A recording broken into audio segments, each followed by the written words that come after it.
विद्यार्थ्यांनो, primary section annual examination standard 5th Marathi या विषयाची वार्षिक परीक्षा विषयी प्रश्नपत्रिका पाहणार आहोत. तर कशा प्रकारे प्रश्नपत्रिका ही असते तर पहा, या ठिकाणी विभाग क याच्यामध्ये वाचन या विभागामध्ये 5 गुणांचा क्वेश्चन तुम्हाला विचारला जात असतो प्रत्येक वेळेला.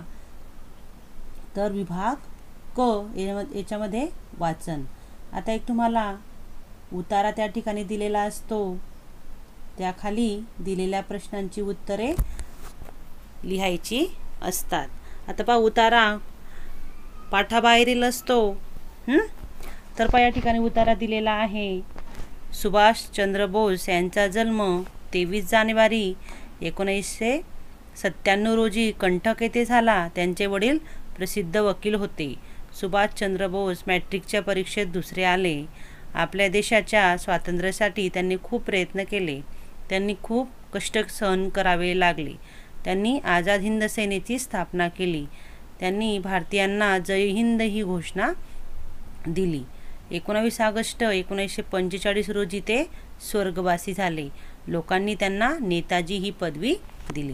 आता पहा, हा जो उतारा आहे मी वाचन केला, तशाच पद्धतीने तुम्ही सुद्धा परीक्षेला जो उतारा आलेला असतो तो मनपूर्वक वाचन करायचा आहे. त्याच्यानंतर जे खालचे जे प्रश्न असतात उतारा खालचे, ते प्रश्न वाचन करायचे आहेत आधी. आता पहा, या ठिकाणी पहिला प्रश्न आहे, नेताजींचा जन्म कोठे झाला?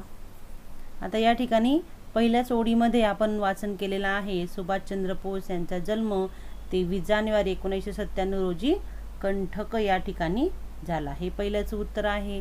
नंतर नेताजीचे वडील कोण आहेत? कोण होते ते?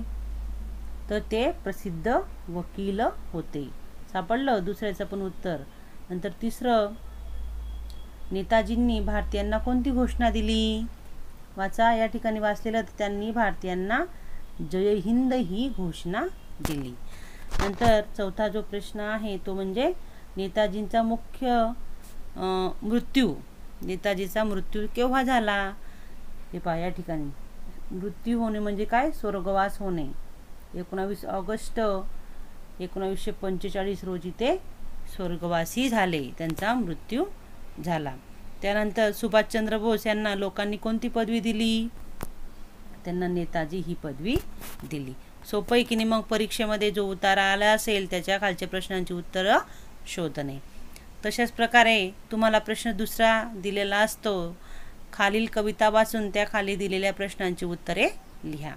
आता पहा, या ठिकाणी कोणती कविता दिलेली आहे ती आधी वाचन करायची. एकदा सगळ्या देवांनी सहल काढायचे ठरवले. एवढ्या मोठ्या विश्वामध्ये पृथ्वीला निवडले. उत्साहाने येऊन सगळे देव पाहतात तर काय, गजबजलेल्या या जगात ठेवू कुठे पाय. आले होते ते येथे शांतीच्या अपेक्षेत, दिसले त्यांना देश फक्त युद्धाच्या प्रतीक्षेत. स्वार्थासाठी मानवाने तोडली होती जंगले.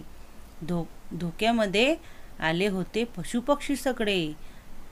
जिकडे तिकडे प्रदूषित जलवायू ध्वनी. अविवेकी मानवाला चिंता नाही मनी. मानवाच्या पापांचा भरला होता घडा. देवाने घडविले शिकवायचा धडा. तर पहा, या कवितेमध्ये आधी आपण कविता वाचून घ्यायची आहे. नंतरच त्याच्या खालचे जे प्रश्न असतात ते आपल्याला सोडवायचे आहेत. आपण ती वाचली मनपूर्वक. आता पहा प्रश्न त्याच्या खालचे. देवांनी सहल कुठे काढली? कुठे काढली मग?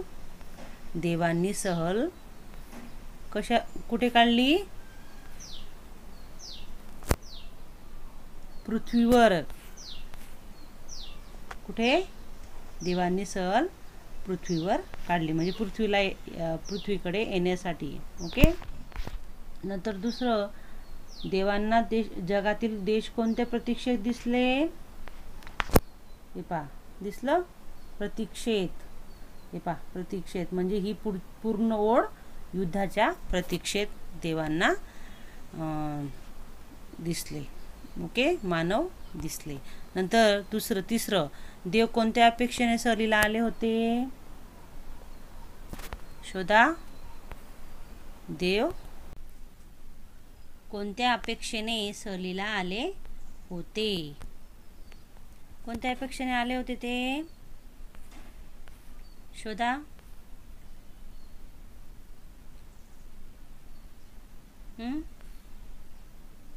ते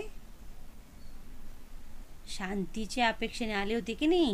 हे पहा, ते आले होते, शोधलं, शांतीच्या अपेक्षेत.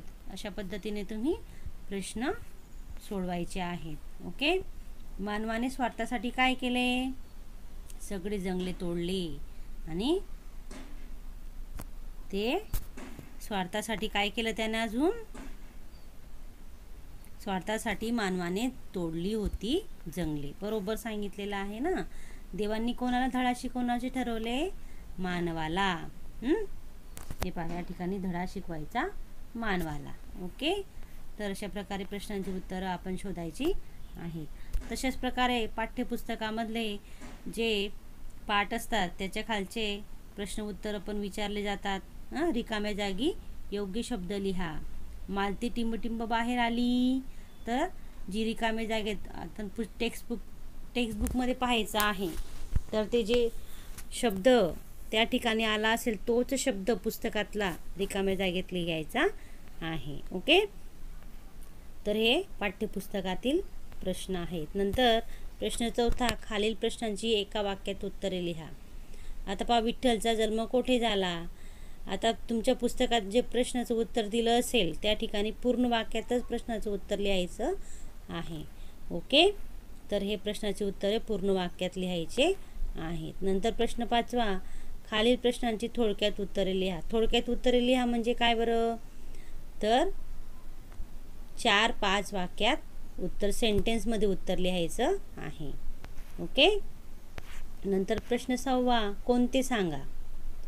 आता या ठिकाणी फक्त नाव आपल्याला डॅश करता येईल आणि नाव सांगता येईल. कोरे पत्र पाहून आश्चर्य वाटणारी, रेश्मा, है ना. नंतर पैसे मोजून देणारा, वडील, मक्याचे दाणे वाटणारा. नंतर कोरे पत्र वाचण्याची युक्ती माहीत असणारी, फक्त नाव लिहायचं आहे. नंतर कवितेच्या ओळी पूर्ण करा. कविता जी दिली असेल ती कवितेच्या ओळी त्या ठिकाणी जे रिकाम्या जाग्यात भरायचे आहे. जशीच्या तशी ओळ त्या ठिकाणी आली पाहिजे. आता पहा, व्याकरण विभागामध्ये सोपं असतं. आता या ठिकाणी विशेषण ओळखायला सांगितलेलं आहे. विशेषण म्हणजे काय? नामाबद्दल विशेष माहिती जो शब्द सांगतो तो म्हणजे विशेषण होय. आता पहा, या ठिकाणी काळी, पांढरी, रंगीबिरंगी, निळीशार, हिरवी हे काय आहे? विशेषण. मग ही विशेषणे आपल्याला या ठिकाणी भरायची आहेत. मी आज टिंबटिंब गाय पाहिली. काय लिहिणार मग? रंगीबिरंगी पण लिहिलं तरी चालेल किंवा काळी पांढरी लिहिली तरी चालेल. ओके. परंतु या ठिकाणी मी आज काळी पांढरी गाय पाहिली ते बरोबर आहे. जो शब्द ॲक्युरेट असेल तोच त्या ठिकाणी लिहायचा. वेलीवर टिंबटिंब फुले आहेत, वेलीवर रंगीबेरंगी फुले आहेत. तर सेंटेन्स हे विशेषण लिहून पूर्ण करायचं आहे. नंतर पहा, या ठिकाणी खालील वाक्यातील क्रियापद ओळखा. क्रियापद म्हणजे काय? वाक्याचा अर्थपूर्ण जो शब्द करत असतो त्याला क्रियावाचक शब्दाला क्रियापद असे म्हणतात. रोहित व सोहम मैदानावर खेळतात. आता याच्यामध्ये क्रियापद ओळखा. कोणता शब्द वाक्याचा अर्थ पूर्ण करतोय? खेळतात. तर हा क्रियापद आहे.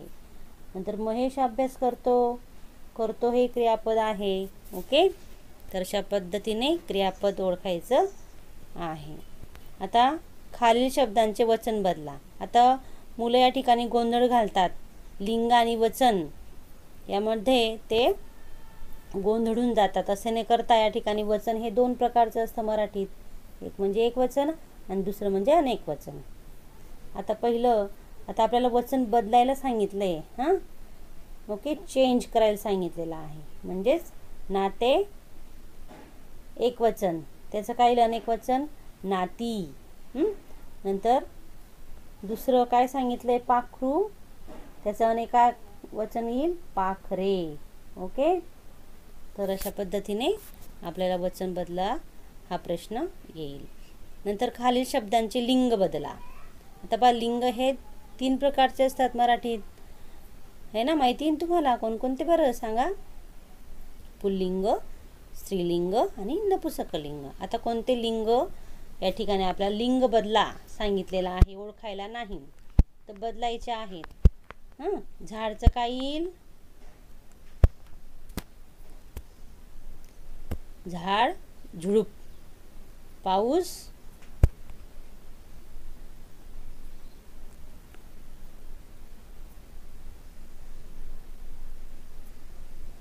पाऊस, पाणी. ओके, तर पहा पुढचा प्रश्न, समानार्थी शब्द लिहा. समानार्थी शब्द म्हणजे काय? समान अर्थाचे शब्द. पर्यायी शब्द, सागर, समुद्र, नवल, आश्चर्य. ओके, नंतर विरुद्धार्थी शब्द सांडणे, भरणे, जाणे, येणे. ओके नाही? आता पुढचा जो प्रश्न आहे तो म्हणजे खालील वाक्यात पूर्णविराम, प्रश्नचिन्ह, स्वल्पविराम घालून नवीन वाक्य लिहा. आता पहा, रमेश, सीता, अनिता, गणेश हे सर्वजण दररोज बागेत खेळतात. पूर्णविराम कुठे येईल? दिलेला आहे. प्रश्नचिन्ह येईल का? नाही. स्वल्पविराम येईल. सारखे शब्द आहे, रमेश, सीता, अनिता हे सारखे शब्दांजवळ स्वल्पविराम येईल. नंतर काका म्हणाले, या ठिकाणी काय म्हणाले त्यानंतर तो थांबलेला आहे. स्वल्पविराम. तू काय करतोस? प्रश्न विचारलेला आहे त्यामुळे प्रश्नचिन्ह. ओके, सोपं आहे की नाही? आता पहा, खालील चित्राचे वर्णन करा. चित्र कुठे आहे? खाली वाटतं. ओके, आता पहा, चित्र दिलेलं आहे आपल्याला. कशा चित्र ओळखा? खालील चित्राचं वर्णन करायचं आहे. आता पहा, चित्रवर्णन काय म्हणतात त्याला? चित्राचं वर्णन करणं म्हणजे चित्रवर्णन होय. आता पहा, हे बैल पोळ्याचे चित्र आहे. ओके, पहिलं सेंटेन्स काय लिहिणार? हे चित्र बैल पोळ्याचं आहे. त्यामध्ये बैल दिसत आहे, बैलाला सजवलेला आहे, बैलाची एक स्त्री पूजा करीत आहे. ओके नाही? आणि त्याला नैवेद्य खाऊ घालीत आहे. आजूबाजूला झाड झुडपे दिसत आहेत. नंतर 2 मुली आणि 2 मुलं त्या बैलाजवळ आहेत. हे गावाचं चित्र दिसत आहे. नंतर एक मुलगा त्या बैलाच्या मागे उभा आहे. हो की नाही? तर अशा पद्धतीने आजूबाजूचं सुद्धा वर्णन त्या ठिकाणी करता येईल. नंतर सूर्य पण दिसत आहे, ढग दिसत आहेत आपल्याला, घर दिसत आहे, झाड झुडपं दिसत आहे आणि त्या ठिकाणी विहीरसुद्धा दिसत आहे. तर अशा प्रकारे त्या चित्रामध्ये कोणकोणत्या वस्तूसुद्धा दिसत आहेत त्यांचंसुद्धा वर्णन करायचं आहे. समजलं विद्यार्थ्यांनो? चित्रवर्णन म्हणजे काय? दिलेल्या चित्राचं वर्णन करणे. त्यामध्ये काय काय वस्तू दिसत आहेत, कोण काय करीत आहे ते सुद्धा वर्णन करायचं आहे. हे 5-7 ओळीत वर्णन तुम्हाला करायचं आहे. ओके, नंतर पहा, प्रश्न 10 खालील कोणत्याही एका विषयावर निबंध लिहायचा आहे. आता निबंध कशा पद्धतीने लिहायचा हे मी तुम्हाला सांगितलेलंच आहे. आता पहा, 26 जानेवारी, आमची सहल, माझा आवडता सण. आधी पाहून घ्यायचं आपल्याला कुठला चांगला येतोय निबंध, आपण कोणता वाचन केलेला आहे तोच निबंध त्या ठिकाणी लिहायचा आहे. निबंधाची सुरुवात आकर्षक असावी. आता पहा, माझा आवडता सण हा खूप सोपा निबंध आहे. आपल्याला सण म्हणजे दिवाळी हा सण खूप आवडतो, झगमग दिवाळी. ओके नाही? तर लिहायचं मग माझा आवडता सण दिवाळी. अनेक सण आहेत, तर माझा दिवाळी हा सण मला खूप आवडतो. मग तुम्हाला का आवडतो, तुम्ही त्या दिवशी काय काय करतात, हे सर्व त्या ठिकाणी 4 मार्क आहेत. म्हणून 8 ते 10 ओळीत शुद्ध लेखन आपण त्या ठिकाणी निबंधामध्ये आपलं असायला हवं. काना, मात्रा, वेलांटी, नंतर पूर्णविराम, विरामचिन्ह व्यवस्थित देणे आणि त्या ठिकाणी फक्त दिवाळी या सणाचीच माहिती तुम्हाला लिहायची आहे. नंतर माझा आवडता सण दिवाळी म्हणतात आणि नागपंचमीची माहिती लिहितात, असं नका करू. तर प्रश्न 11 या ठिकाणी खालील इंग्रजी शब्दांचे मराठीत अर्थ लिहा. आता इंग्रजी शब्दांचे बर्थडे म्हणजेच काय, मराठीत त्याचा अर्थ वाढदिवस. नेशन, नेशन म्हणजे काय, राष्ट्र, राष्ट्रीय. नेशन, राष्ट्रीय. ओके. तर अशा पद्धतीने आज आपण पेपर कशा पद्धतीने लिहायचा आणि सोडवायचा हे पाहिलेलं आहे. तर विद्यार्थी